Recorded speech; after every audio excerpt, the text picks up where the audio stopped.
What I'll do is I'll do a screen share at the moment, if that's okay.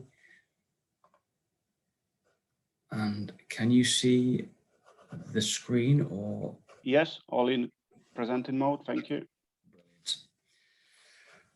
Brilliant. Okay, is it moving? It is, perfect. Okay, thank you very much. And thank you very much for the time to present. This presentation is about some practical approaches to water safety.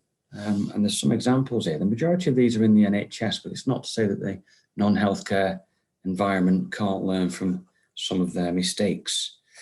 And this was I suppose, Dan Pitcher put this presentation together, and he was quite excited about the opportunity to display some practical approaches, and he was going to get his crayons out and draw some experiences.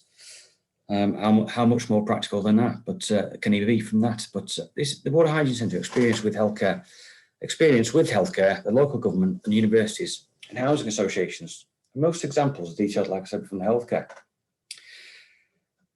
What I'm going to do first is, can I ask if you've all seen these sort of photographs before? Yeah, regarding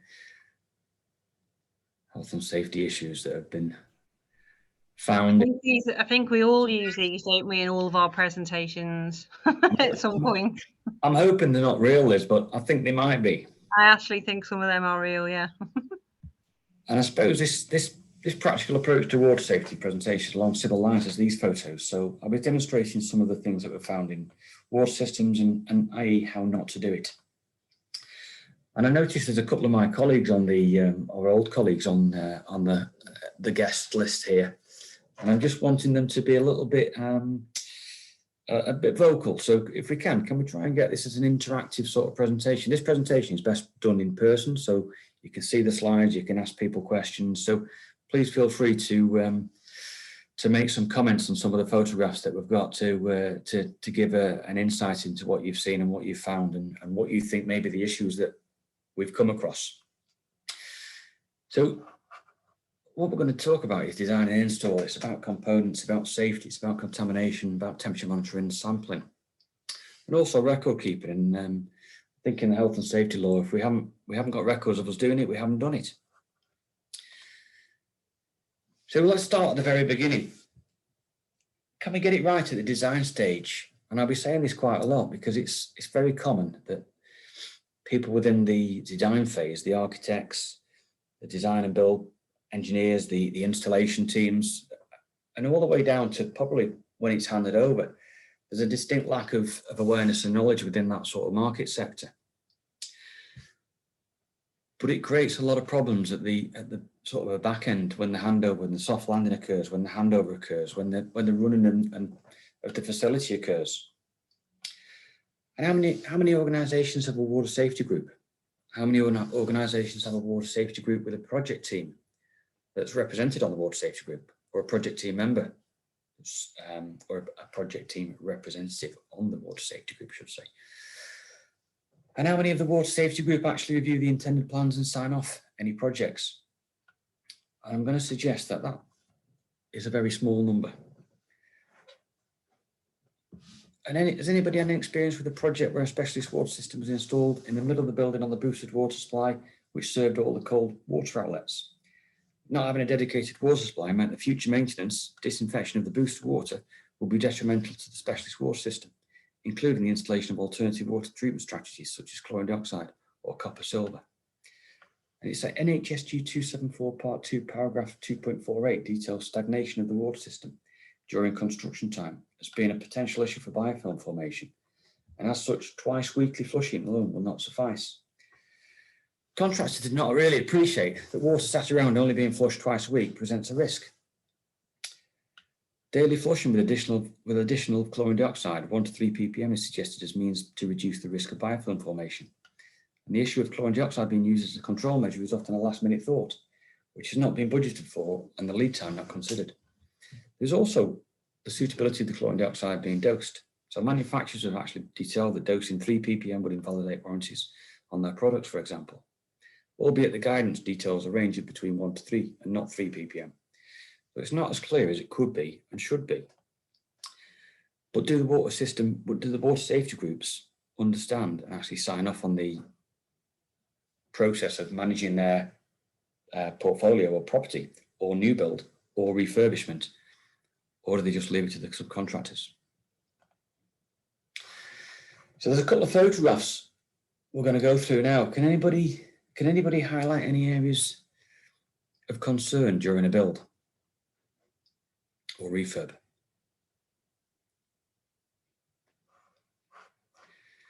So let's take the first one. What about the end areas? Yeah, should they be capped off? Should they be sealed? Should they be covered? What do we think? I am going to say I think they should be covered as a minimum. I'm thinking they should be covered, Leslie. Absolutely right. Yeah. Mainly because one is and the other three Yeah. aren't. Possible contamination, debris. Yeah, openings on pipework and components that are not kept sealed will invariably suffer ingress of debris and contamination. Yeah. Is there an argument though that you'd flush the system post construction anyway, or is that not a valid argument? Well, you should be flushing the system, but that's just to stop. This area here is in mid build, so rather than contaminate, why just not seal it? Why just not keep covered? Keep it clean, keep the area clean as best possible. So we've got sealed units there, but an unsealed unit here.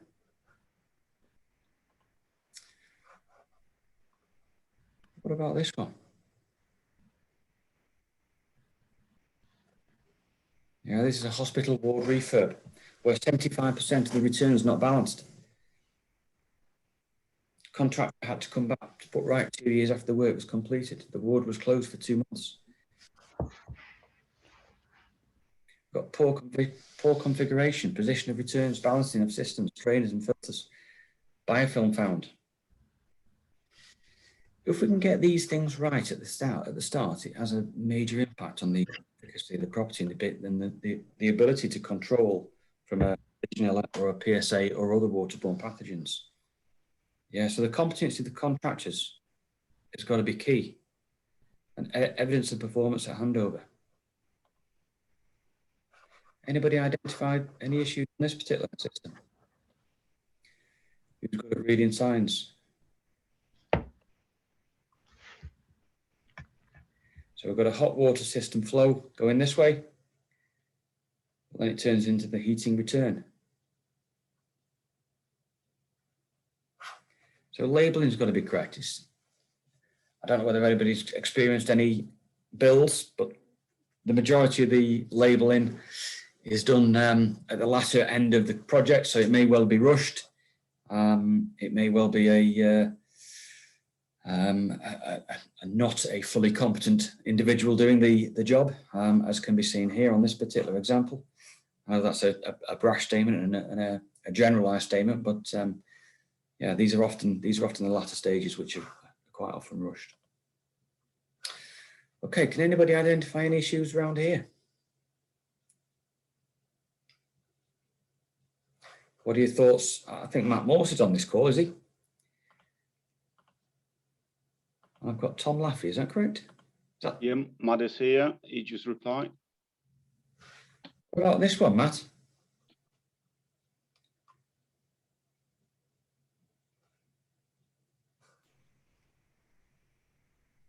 You're writing. Go on, Liz. You mentioned one before about this. Yeah, I didn't like it because it's a ligature point, and that looks to me like it is in a hospital, just from the reflections on the mirror, or in a care facility.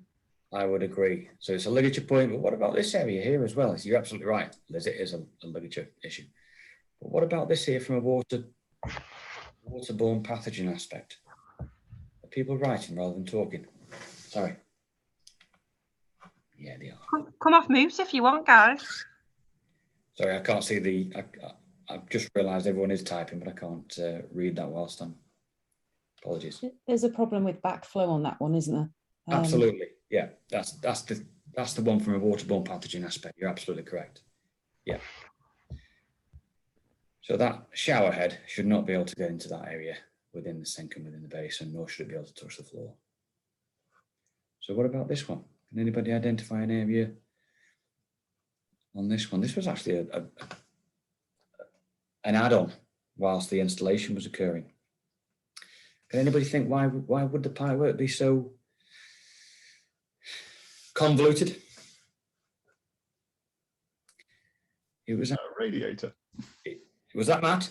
Is that a radiator? It's a towel warming device, I was told. Nice. It's not quite a radiator, but it was a towel warming device. So yeah, in essence, it was to heat the towels up when they came out of the shower. So yeah, I'm thinking that's not quite best practice, but things like this do happen. Oh, we've gone too quick. No. Okay, what about this one? Got a spare hose. Yeah, we've got a spare hose there. And you got hoses.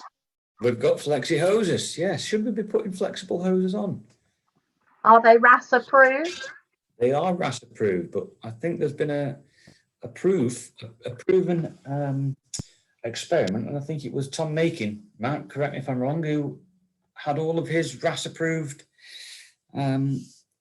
flexible hoses removed from his university hospital in Liverpool. Tom did a research project in the bone marrow transplant unit a number of years ago that identified it as an issue, and he did a paper on it. I think it came out as an NHS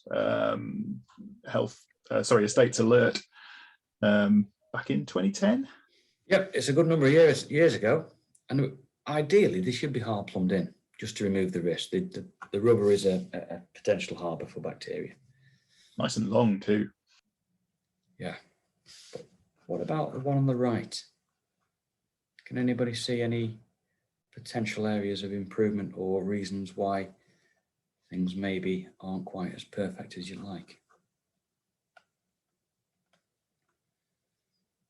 So this Is that TMV feeding both sinks? Because if it is, the pipe work's too long. There should be 2 TMVs.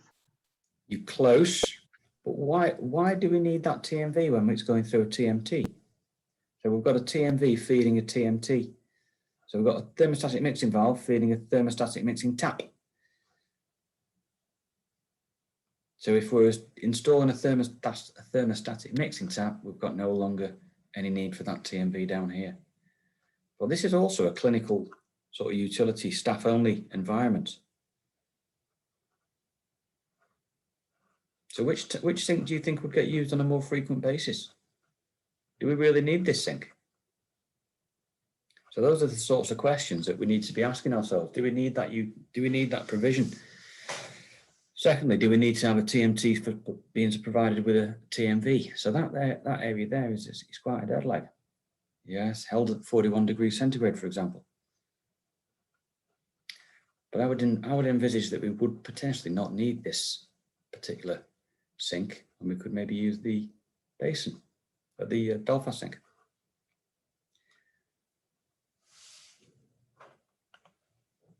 Okay, what about this one? Does anybody have any ideas about what's incorrect about this expansion vessel? On the right-hand side is a picture of what's inside potentially an expansion vessel. Has it got a drain valve and is it fitted the right way up? Is usually the issues in our water risk assessments for schools. Okay, yes, it is fitted the right way up, but it hasn't got a drain valve and it's not a flow-through system. So did anybody remember a sort of a valve that came out a number of years ago? It was called the anti-Legionella valve. It was probably named an incorrect sort of phraseology to suggest that it is anti-Legionella. All it did was ensure that there was flow through an expansion vessel. But the more modern designs is an expansion, a flow-through expansion vessel, which is the more desired and the more best practice. So if you've got that's in essence is an area of contamination because it's dead leg, it's stagnant water, it's going nowhere. So if you take that apart, occasionally you'll see a bladder opened up and it's looking like that. So that's a highly contaminated, I would suggest, contaminated expansion vessel bladder. You wouldn't want that in your system, would you?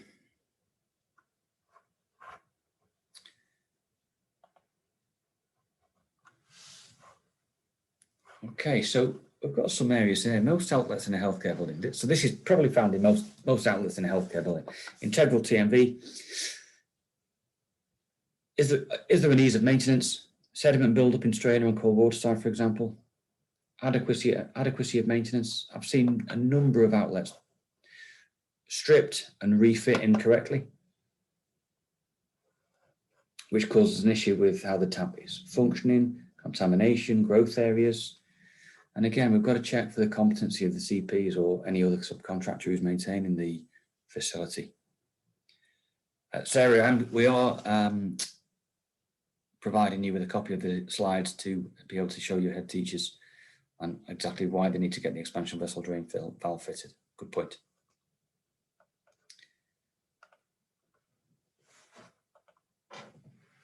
Okay, so the whole purpose of the last few slides really was to try and see, try and highlight the fact that if we can get it right at the design stage, we can install the correct TMTs, we can install the correct number of outlets, the locations of the outlets, why is it needed, where is it needed. We don't have to install a TMV on every single outlet. Architects are risk averse, so they feel as though it's necessary to put a TMV on most outlets, but we don't really need it. Is the equipment installed correctly? Can it reduce the risk and reduce the impact on the maintenance aspects going forward? Yeah, if we remove the design risk, we don't want to buy a car that requires 3 litres of oil every day. We've got to have competency also of the designers. Probably not enough deaths from Legionnaires' disease to warrant any sort of a major process of education within that market sector, but it's something that is needed to happen. But as part of that process, the water safety group or the water safety team within the organisation, whether it's a hospital, NHS, whether it's a school, facilities management organisation, whatever, we should start to get involved in the design stage and make sure that it is fit for purpose and potentially get it reviewed by, your water safety group or an authoritative person within the market sector. I'm sure, Matt, you would probably promote that sort of approach.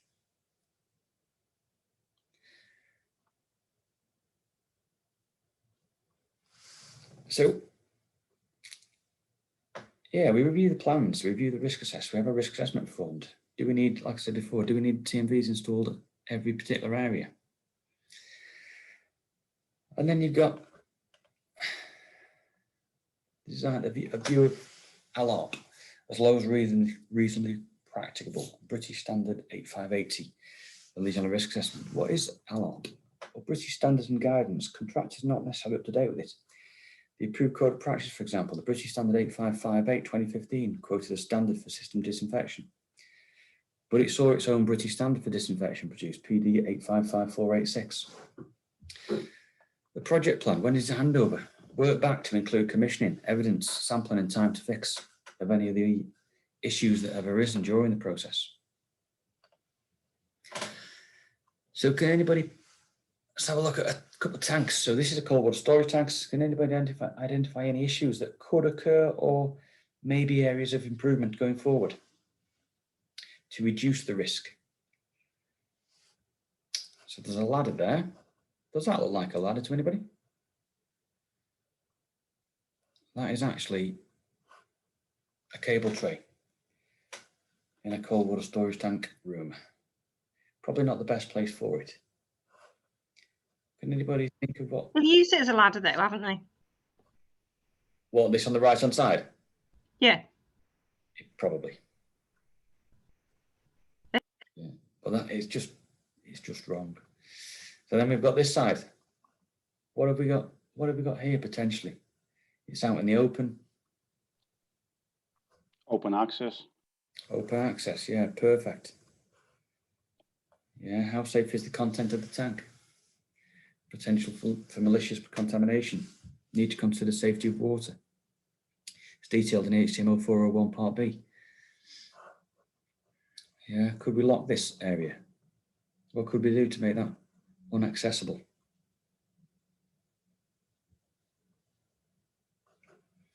Looks like that valve is shut too. Is that what you're saying there, Matt?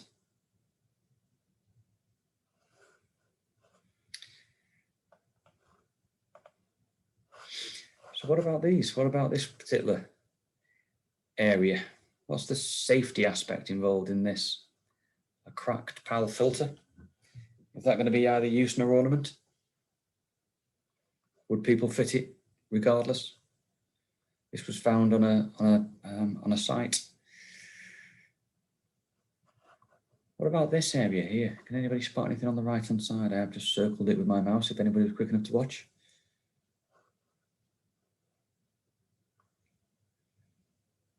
Yeah, there's a filter on the right-hand side. Some spare parts there. Yeah, there's some spare parts. So who's taking the filter off? Why did they take the filter off? Was there any particular reason why? When was the filter installed? Do we know? Does anybody know? Was it a pill? Was it a patient? Was it lack of flow? So I suppose that part is where we try and the education aspect of the staff, to understand the reasons behind why we've put the filters on, the reasons behind what the benefit of having the filter on is, what the issue is if you remove the filter, and what the issue is if the filter is found to be, sat next to the basin where the filter's been removed. And we've got to think about this then, the water safety group. How do we communicate information through to various parties within the sector, within the market sector, or within the facility, I should say, and how that's understood? Okay, what about these two photos? I think it's on the title really. There's potential for contamination. So whatever was on that mop, is now cross-contaminating to the outlet. Do we really want that to happen? Probably not. Yeah, it happens in a lot of domestic rooms. Yeah, cross-contamination, direct contact to mop head with tap end. Shower there being used to fill the mop bucket. Yeah, splash back onto shower head maybe. Again, who? Facilities teams, domestics. So where do we know that Pseudomonas or Pseudomonas aeruginosa, where is it? Well, I'm going to say where is it most likely to occur, but there's a big debate about whether it's inherent within the system or whether it's localized or whether it can be systemic. But we'll go with Matt. Do you want to voice an opinion on how far back Legionella, how far back Pseudomonas aeruginosa can potentially grow?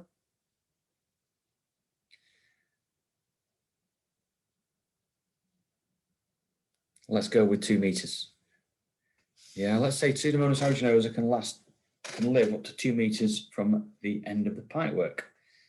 From the outlet, HTML 401 Part B details training of those who can impact on water systems. So we need to educate all of our sort of cleaners, domestics, whether they caretakers, whoever is within the facility who's performing any task should have an awareness of waterborne pathogens, including Legionella, including Pseudomonas, in sort of their work life and how they go about doing their work and their jobs.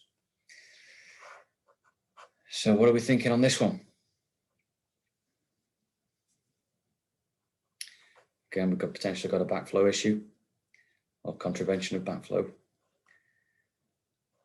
Yeah, does anybody think that is ever used? Kind of hope it isn't. I'm going to class that as an infrequently used outlet. Yeah. Stagnant areas. We've got to make sure that the places where we do work, or where we go across, or where we use water, or where we infrequently use water, they've got to be accessible. The outlets have got to be accessible. The flushing program's got to be in action. The recording of the documentation to suggest that the flushing program is in action.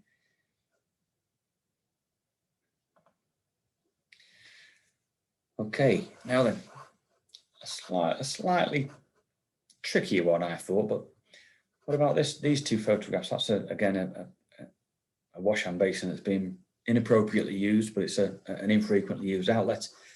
What about this? This looks okay, doesn't it? With a tap and a filter on the end. No space to get your hands in. Well, there is that. Yeah, it is a very small basin, by the way. Yeah, Looks like it's a connector for a hose. Yeah, it does. But what about this? Let's have a little look here. You might not be For able to. the overflow. Pardon? It's obstructing the overflow. Well, there's a bit of potential for contamination there from if the overflow is overflowing, of the backflow issue, Mm.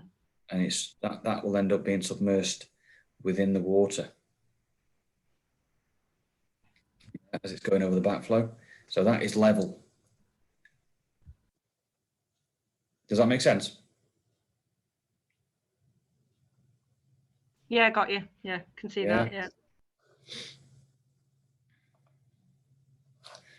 Okay, so from a personal hygiene aspect, yeah, there's a bit of screening requirements. Yeah, requirement of HTML4 to complete a health screening as part of training. Yeah, but is anybody doing it? Cleanliness of tools, for example. Yeah, you know, we see a contractor come in. Do we disinfect the tools? Are they clean? Are they not clean? Are they just being transferred from location to location as they're going on doing a job? Yeah, average investigation, single bed warm ward, wet room, water all over floor and tools, footwear, floor. It doesn't help with a PSA investigation. Where is it located? Where's the cross-contamination potential occurrence?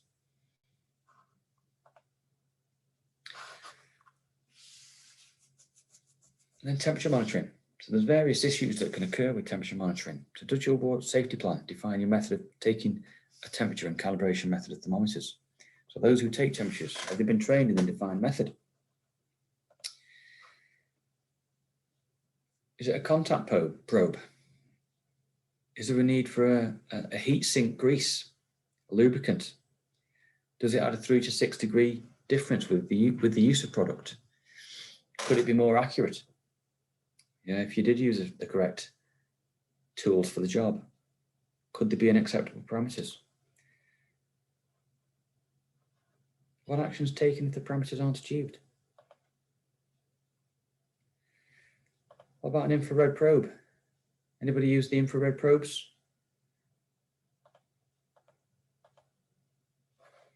Okay, we're taking a snapshot, 3 snapshots. That infrared probe's looking at the walls, reading 27.1. The infrared probe is suggesting that that's on the end of a finger, still reading quite low levels at 28.6. A couple of centimeters maybe above the finger, where you'd expect the probe to be reading, or the unit to be reading, is now reading 35.4. Your software. Are we going to assume that that's not a great way of taking temperatures then? We're using infrared probes. They're not that clever. You've got to have a specific tape with an emissivity value in order for the reflection of the lasers to be removed from the result.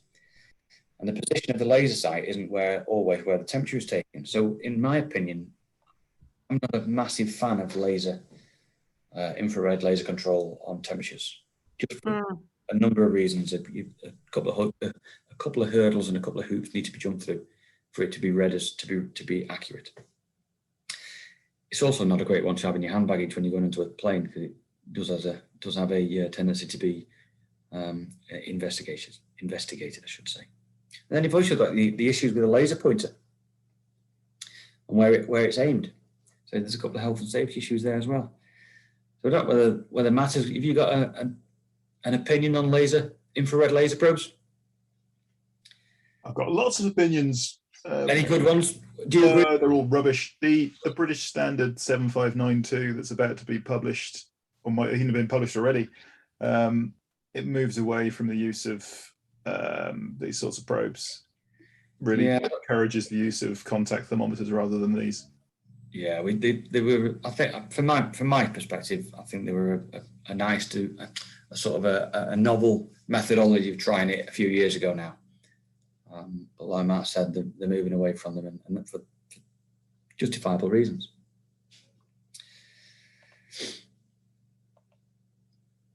Okay, what about gauges? Are we confident that gauge is reading the correct level, the correct reading? How often do these gauges get calibrated? I don't think they can be relied upon. It's an indication only. Yeah, and also your BMS calibration requirements, how is data stored, retrieved. I'm going to suggest that not everybody who uses the BMS system understands the capacity and the capabilities of the BMS system. Yeah, and I'm pretty sure that not everybody has read the instructions on how to use the BMS correctly.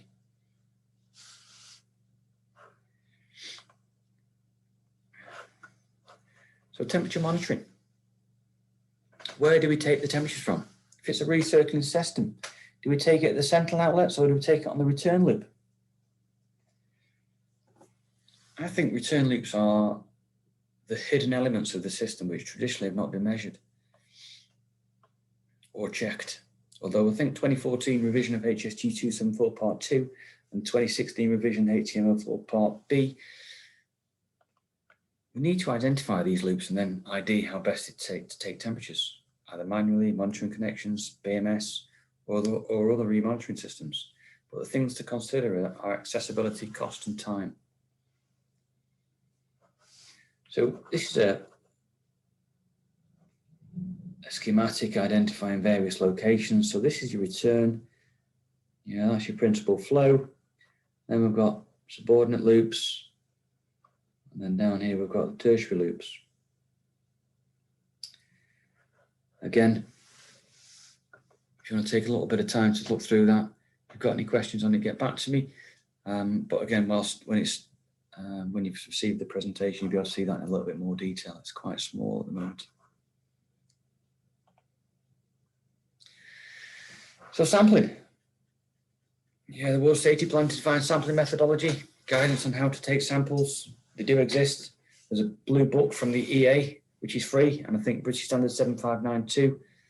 To be fair, I don't know how much that costs. If anybody knows, please let me know. There's a Water Safety Plan to detail sampling strategy. Or your Water Safety Plan should detail sampling strategy, and they need to use a UCAS accredited laboratory.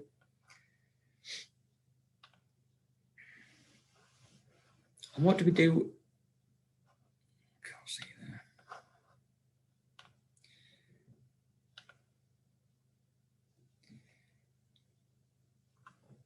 What do we do when we do have a positive result? Yeah, what's the action to be undertaken? So do we take a pre or a post sample? HTML 401 Part B details pre and post samples, helps identify where the issue is. As a result, better actions to take, local or systemic, for example. And then back to the design and install. So how many samples are budgeted into the cost of the entire project through construction to handover? You need to be assured of the quality of the water. So a few sampled post-disinfections just won't cut it. Weekly samples through a defined plan to bring assurance of the water quality is needed. And what not to do with sampling. Yeah, do not use untrained individuals. Do not flame the outlet. Do not take Legionella and Pseudomonas aeruginosa samples at the same time from same outlet. Do not deliver samples beyond the agreed times, 24 to 48 hours. Do not multiply volumes up, and do not use a non-UCAS accredited laboratory. There's a lot of people that take samples that don't know how to do it correctly. If you're taking it incorrectly, it's an incorrect result potentially attained. The more competent the people are that take the samples, that take the samples, that deliver the samples, that then read the samples, or from a UCAS accredited lab, they've got to be competent as well. The more refined process and decision making occurs on the back of actual correct results, which is key.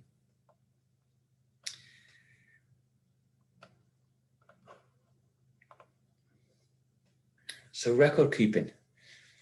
So if we've done the job, and we've got no records of doing the job, have we actually done the job? What do we think?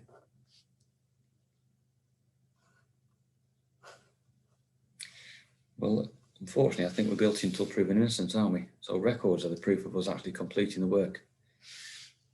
So how good are the records being kept? Have competent people received training in how to complete a form?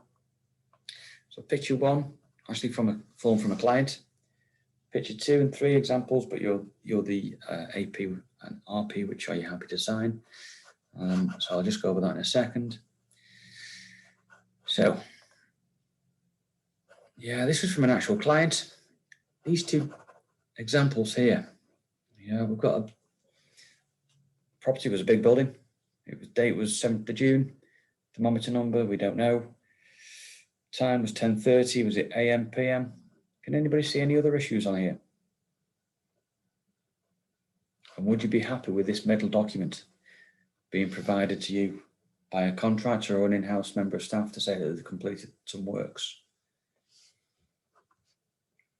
It's not signed properly or dated on the bottom. Yeah, it's not signed properly. It's not dated. We should have the year. Yeah. Also, it's written between lines, so that lines could be completed later, no? Say that again. There are some lines which are not completed, which later, if it's something to demonstrate, you can alter, you can complete later. Yeah, the corrective actions. There's some corrective actions here. If we go through this one, so the gauge broke. The flow was 50 degrees C.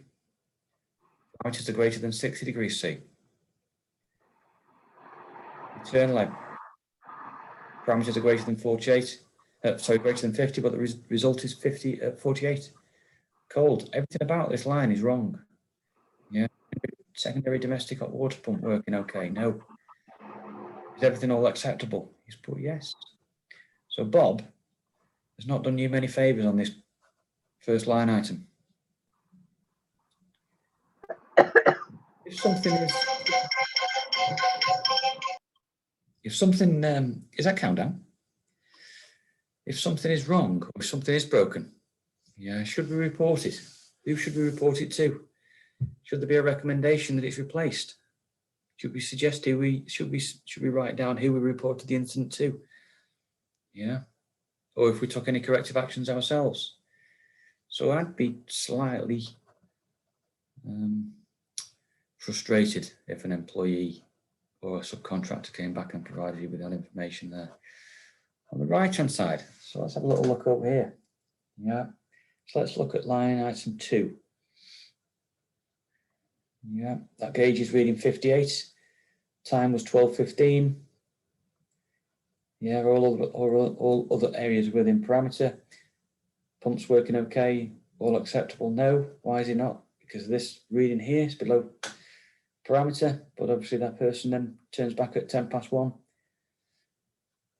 Cylinders had a chance to heat up a bit more. It's up at 61 degrees. Anybody think of any reasons why at 12:15 the cylinder may have had a drop in temperature? What normally occurs around 12:15-ish? Is there an influx of outlets being used for people? Lunchtime, yeah, lunchtime. Yeah. There's probably an increase in usage, people washing their hands. So yeah, if you do see that, you've got to take into consideration the time of which the test was undertaken. And he's given himself a 55 minutes and returned back to the system, and it's now within scope. So he's reissued that line item. Yeah. As you can see there, line number 2, checked after lunch, temperatures was okay. Number 3, yeah, line item 3, the gauge was reading 45. His temperature gauge was reading 63. So he's suggesting that the gauge is broken, reported, needs replacing. What I would like to see a little bit more there is reported to whom? Yeah, reported to line manager, reported to a name. Yeah, I think that would have made it a little bit more, even more perfect. Yeah, but Tom's not done a bad job there, has he? Would you be happier with that one?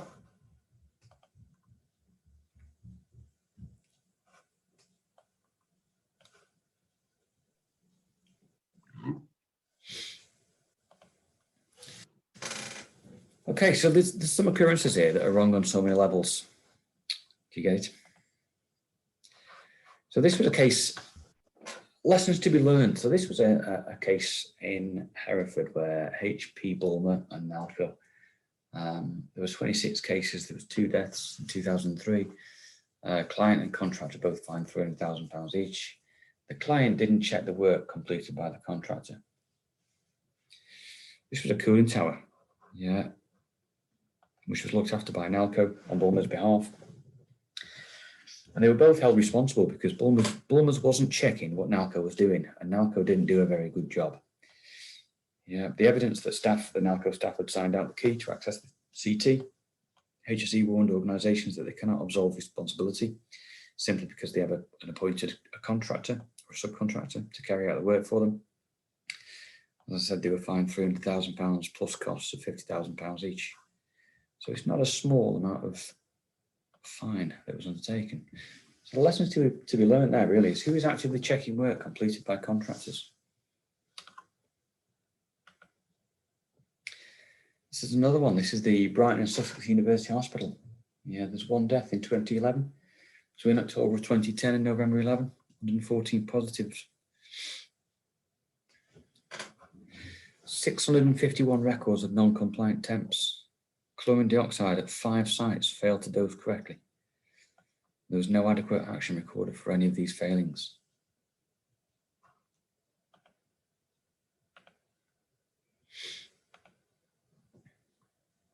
Let's go back to this one. This was the next one's Reading Borough Council.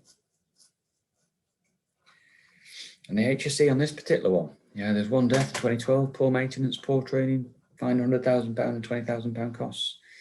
And the failings were systemic. It continued over a period of time. There was a history of Legionella problems at the home, which was formerly known as Tanfield Care Home. And the monitoring, checking and flushing tasks were given to the home's handyman, who was inadequately trained and supervised. And there was no system in place to cover for him when he was away, so that the requisite checks were not done. The Legionella training for the key personnel at the Willows was significantly below the standard required, and there were inadequate temperature checks. And some of those done with respect to thermostatic mixer valves were done incorrectly. Showers were not descaled and disinfected quarterly, as required, and flushing of little used outlets, or infrequently used outlets, I should say, was reliant on one member of staff, and there was no procedure for this to be done in the absence of that member of staff.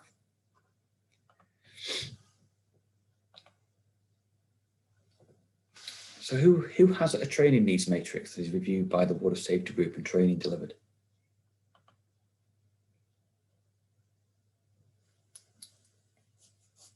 This was at the Royal United Hospital Bath, or hospitals in Bath. Yeah, I think it was the annex to William Budd Ward, which was on a separate loop. The annex was constructed in 2009. Temperature checks and tests of Legionella had not been carried out, and the annex had issues with water systems and Legionella bacteria found. A strain of Legionella found, not the same Legionella that killed Mr. Brooks, for example, but the HSE concluded that there was sufficient evidence to prosecute the trust for exposing patients to risks from Legionella bacteria in its water systems. Again, fined £300,000 and £37,451 costs. So who has a risk assessment review matrix to capture changes to systems? So anybody know who that lady is? It's probably not the best photograph of her. But this was a lady who was involved in the bar outbreak. This was Gillian Beckingham. Yeah, which was this outbreak occurred in 2002. And they identified 6 failures, which can also be related to previous prosecutions. Yeah, detailed earlier. So number one was poor lines of communication, unclear lines of responsibility. There were technical issues which were the immediate cause of the outbreak, but as this is a management course, we're going to concentrate on management failings. Yes, communication responsibility. There was no responsible person appointed for the council. The Arts Centre was allowed to run things their own way with no communication or guidance from the council. The L8 approved code of practice had been issued to the council 12 months prior to the outbreak. However, this was filed away in the technical library, but never read. The dosing of chemicals to the cooling towers was omitted from the contract due to incorrectly recorded minutes. This contract was removed at Ms. Beckingham's request. Failure number 2, to act on concerns and advice raised. So Gillian, the design services manager, ignored 2 separate warnings, one from the contractor, who told her that you cannot operate a cooling tower without any chemical dosing. And number 2 was colleague, who told her that you can't start up a cooling tower without water treatment. And the HSE had visited the council previously and raised concerns about health and safety management, but these were ignored. The contractor removed chemical dosing from the contract at the request of Ms. Beckingham. Failure number 3 was to carry out risk assessments. The HSE found that there were no written risk assessments. Now, risk assessments are fundamental part of the health and safety aspect or requirement, but was across the board, not just for legionellosis risk. Yeah, this wasn't just a legionellosis risk assessment that wasn't taken out. It was across the board. There was no written risk minimization scheme and no written management system. So failure number 4, poor management of contractors and documentation.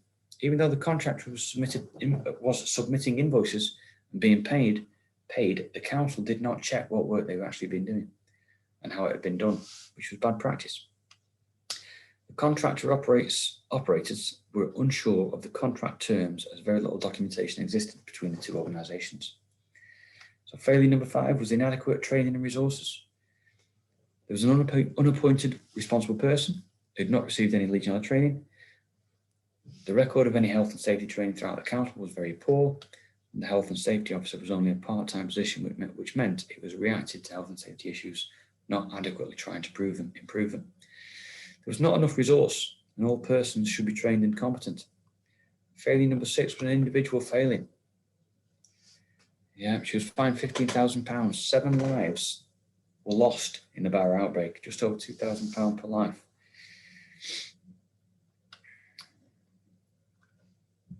I suppose she was so far up the council, she was deemed as being the council, but she wasn't deemed as the ultimate responsible. She wasn't deemed as being the duty holder.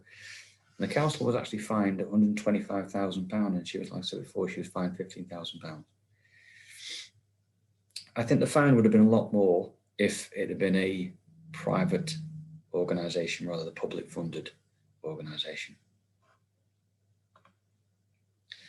So finally, we've got, Water Safety Group review surveillance data and did the IPC teams report cases. Let's try and avoid Chinese whispers along the corridor. The Public Health England report on cases, on Legionella disease cases. As we can see, this was 2017 to 2018. And we've had an increase in numbers. That might be due to several things. Might be due to a slightly warmer climate. It might be due to the fact that we're testing more frequently and more readily. Whatever, I couldn't tell you. Matt, have you got an opinion on why the cases are increasing, even with all the documentation and all the education that we're trying to prove and deliver? Not massively. No, I haven't. But they are. And finally, the Water Safety Group, or your water management group. Yeah, they need to be satisfied with the competency of the risk assessor, evidence and experience and interview. Yeah, we've got over 300, is it 350 now, Matt, on the LCA? 377, I think. 377 members of the LCA.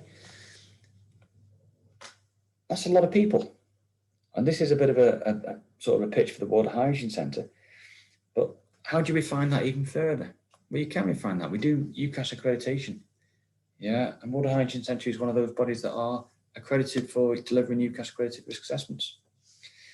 So of that 377 Legionella Control Association members, I think it's 15 companies that are registered to deliver UCAS accredited risk assessments.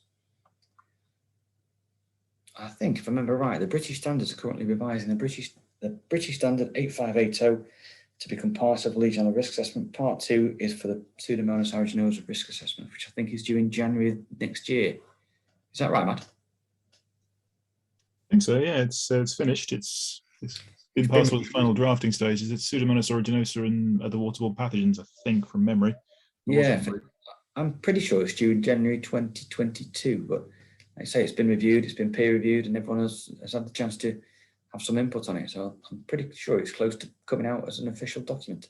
They don't like to put them out before Christmas. They don't want it on people's Christmas lists. It's usually January if they've got something that's ready in December. It's a hell of a read. So if you've got time to read it, folks, please do. And then finally, I suppose a couple of areas and a couple of slides were gleaned some of the information from. Again, it's helpful. References that may be useful to you.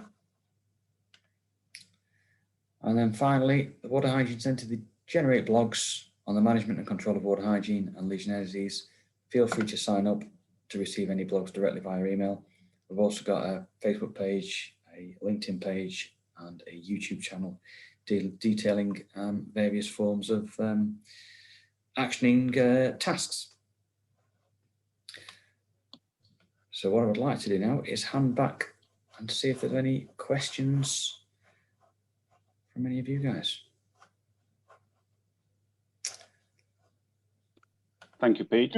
There are no questions in the chat. I think we've obviously addressed them as we've gone along.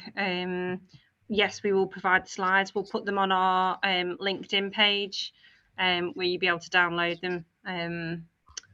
So yeah, from me, there aren't any questions. Has anyone got any questions? I just put one in about how long we need to hold those records for. I had to take a call, so if it was said, I'm sorry I missed it. Which records in particular are you talking about, Sarah? Water temperature records, copy of the risk assessment, and got a scheme of control. If I remember right, there are 3 things that need to be kept for 2 years, the rest for 5 years. And I think the majority of those, I think the scheme of control will need to be kept for 2 years, but what I tend to suggest is that we keep everything for 5 years. Brilliant. Okay, thank you. No problem.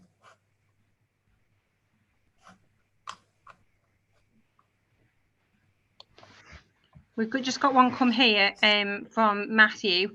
I've got a supply from a cellar to a central heating header tank on the 4th story.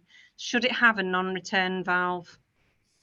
Supply from a cellar to a central heating header tank on the 4th story. Should it have a non-return valve?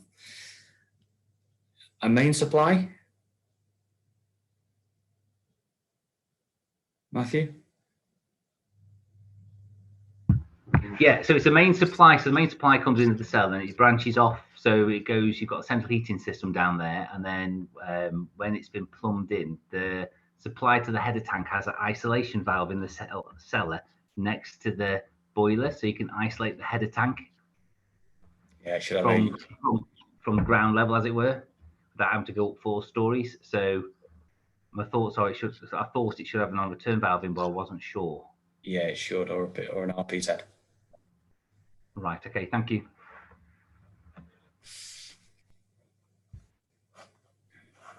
No more questions, Liz? Doesn't appear to be, no.